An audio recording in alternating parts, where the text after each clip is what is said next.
But do you think that meditation just slowly evolves into self-inquiry, like after a certain point? You cannot. Because the ego will not voluntarily eliminate itself.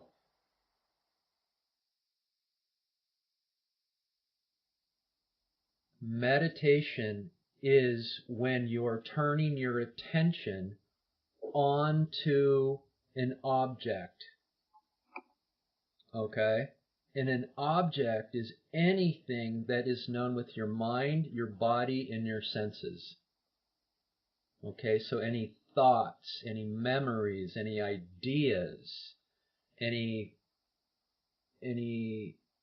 feelings, emotions, sensations in your body, any sights, smells, tastes, and touch with your five senses. Those are all known as objects. And the ego, how the ego works, how you remain the sense of me, is that your ego just hops from object to object. It just goes mind, car, tree, feeling, and it just goes boom, boom, boom, boom, boom. So meditation is still turning your attention away from yourself onto an object. Okay? And again, it's not denied or saying that meditation is negative in any way. That is not the truth. It is a very helpful tool. Because to allow yourself to turn inward in self-enquiry, the best mind and body to do that with is a quiet and silent mind and body. Okay? But where self-enquiry is totally different is that it's asking you to turn your attention on to something that is not an object. This is where it gets, a little hard or maybe confusing what that means at first, and that's all okay. But that's what I do here. When people want to say, I'm stuck, I have been meditating for a while, and it's, there's some good times, and then it fades away, and then there's good times, and I have good experiences, and they all seem to be temporary still. And yes, because you're still using the ego, which fluctuates, which comes and goes, which shape shifts. That tool of ego is impermanence itself, is the definition of temporary. It's temporarily this, and then it's temporarily that, and then it comes over here temporary.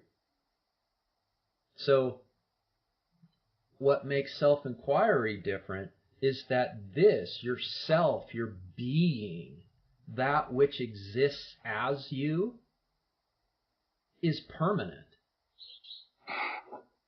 So by turning your attention to it, you start to understand the permanence of what you've always been. Because you've always been you, and when you reflect back over your life, you know that there's been something here that has never ever changed. You, when you refer to you, even yourself, like me or I have been here, yes, forever. It's just recognizing and being honest with yourself that is the truth, that you know that inherently. And that getting back to here, you could say, takes a different vehicle to get there. It's not a meditation vehicle. It's leaving this out here alone and turning within and starting to investigate what self is. Wait, so you don't think that, but do you think that meditation just slowly evolves into self-inquiry, like after a certain point? You cannot. Because the ego will not voluntarily eliminate itself without knowing how to do it? So it's a really good question. It's an interesting question because it is the ego that turns within. But until it's pointed out to you what the true answer is, the ego will always stay out here because it's all it knows and it's what keeps it in existence. So it will never drum this up on its own. This being the remembrance of yourself or the vehicle, the practice of self-enquiry to get back to that. It will never imagine that to be the solution. It's only when somebody points it out to you that you're like, oh, that is a possibility. I understand that to be a possibility. Okay, let me go check it out. But when you're meditating and you can focus the ego onto the breath, aren't you in presence of the self?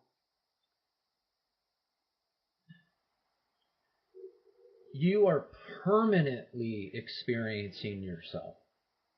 Your awareness is self. Your consciousness is self. That never has gone away because it's an eternal experience. It is what exists and has existed for eternity. So you might not realize it all the time, but you are permanently, constantly experiencing self. It's just we veil self. If this is self, we veil self with the ego. It's unintentional. We don't know we did it. We are conditioned by society to do it. So we can't beat ourselves up and self-loathe that we have an ego. It's just how it is. And now you know there's a possibility to get rid of this so that you can experience nothing but self. And that's where happiness, permanent, ever-present happiness, is experienced. So you need to have like this like points of self-inquiry that at first you can like logically understand but you don't feel, and then over time you just like begin to like embody it.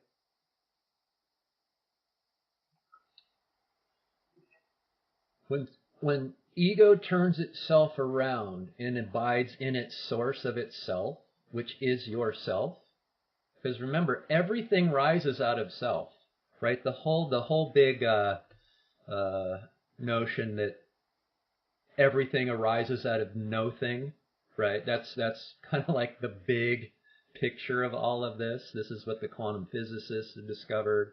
This is what the sages have known for thousands of years. So what that means is that ego has arisen out of self as well. So when it turns around and comes back to itself, it's only returning back to the source of itself, which is yourself. And doing that, as it's turning around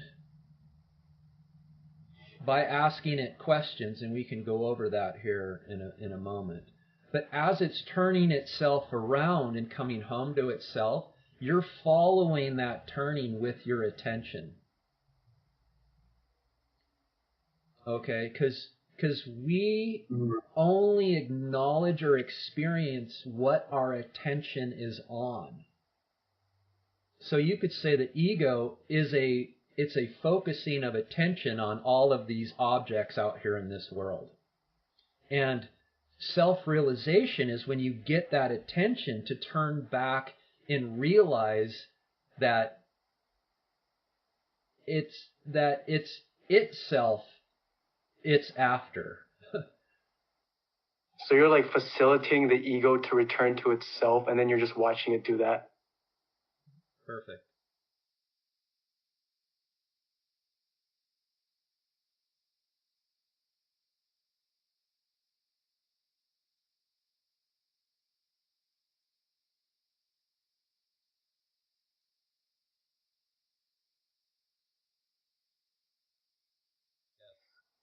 But wouldn't like for example mindfulness meditation be an example of having awareness not on the ego and on consciousness? Who is aware of the mindfulness?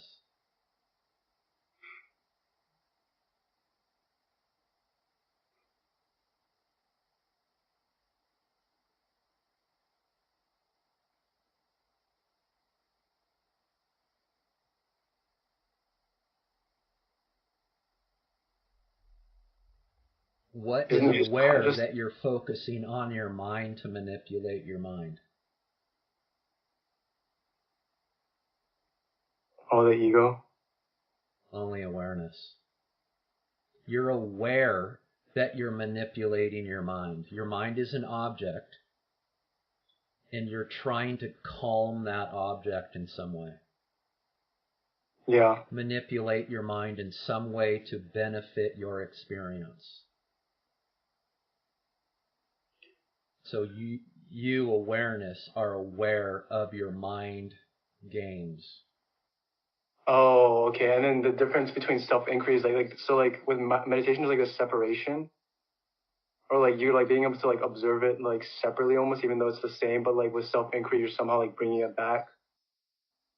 Yes. Oh, that's so interesting. Yeah.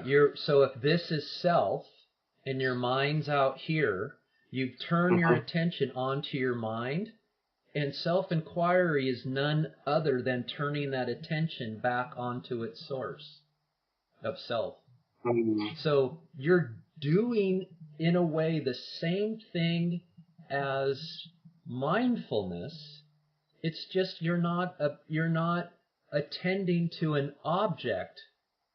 This is a non-objective experience, this is what makes it so profound and so completely different. Oh, I see. So, and you can view this in different ways, because once you start to turn within, the clarity of this will be experienced. So you'll experience it, and therefore clarity comes like, oh, I see what he's talking about. And so this could be a turning. This could be a just relaxing back in. It's how you experience it and want to put words around it, but self-realization is literally when attention comes back and rests in its source of awareness. And here, once you're here, you'll realize that to know this, for awareness to know itself, it doesn't need anything other than itself to know itself. It doesn't have to bust out into the objective world, grab something out here called whatever, mind or another object of any sort, and bring it back to itself to know itself. It just knows itself by being itself. Oh, interesting.